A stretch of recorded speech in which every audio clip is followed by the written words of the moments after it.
My teenage daughter pretended to be 20 online, so she could build a serious relationship with a 23-year-old man by catfishing him. This generation is completely whack. I remember being 14 and still having braces and wearing ugly blue eyeshadow to school every day. But this was before social media, so all of my friends were just as ugly as me. But on my daughter's 15th birthday, we went out to Chili's, and what she wore was shocking. Not because it was anything crazy revealing. It was just a corset top and some cargo pants. But it made me realize the pressure she had to grow up faster. She even did her makeup, and I swear my baby Annalise looked 23 years old. And as we sat down, the waiter began to flirt with her. I wasn't really paying attention because I figured she'd turn him down or just act really shy. But in the corner of my eye, I saw her batting her eyes and looking up at him with a single finger twirling her hair. Motherly rage flooded my system. I literally saw the bulge in his pants. Hey, do you guys have a birthday candle with the number 15? Because that's how old my daughter is turning today. Luckily, the guy went super red and started stammering. So I knew that he had simply been blindsided, and we even got switched to a new waiter. As for my daughter, I didn't want to ruin her birthday. So I let her change the topic and we just talked about something else. But when she woke up the next day, I asked her what the F she thought she was doing. That she could wear what she wanted, but there was no way I'd ever let her date anyone over the age of 17. She did that teenage angst thing where they pinch the bridge of their nose and roll their eyes,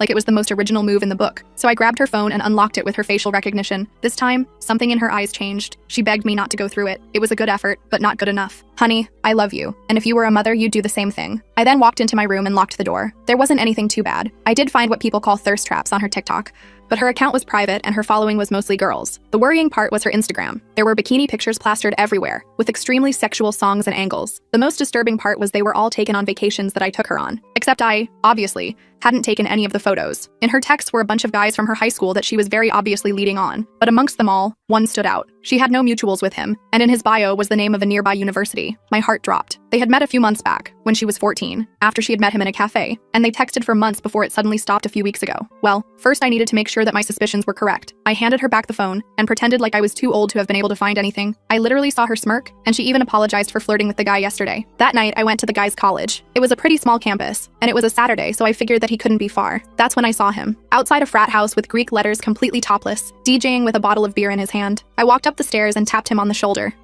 Excuse me, do you go here? And I guess he thought I was some undercover cop, because he immediately lifted up his hands and showed me his ID. He was 23 years old. My stomach twisted. I slapped him across the face, and because his friends were too scared to do anything, they let me drag him down the stairs by the ear like a dog without intervening. I took advantage of the shock and alcohol that was still in his system and grabbed the beer bottle, ready to knock it across his head. Yo man, what are you doing? I don't want any trouble. So you don't want any trouble, but you're cool with dating a 15-year-old girl? I saw confusion sweep across his R-worded frat boy face, one that you can't fake. Annalise? I asked. Huh? She's 20 and hot as heck. I slapped him again. Yo man, what the F? He shouted, before whipping out his big black iPhone as evidence. I read their texts. Right there, plain as day, she had told him she was a 20-year-old girl, and the second I confirmed that it was my teenage daughter, he blocked her. I drove home that night seeing red. My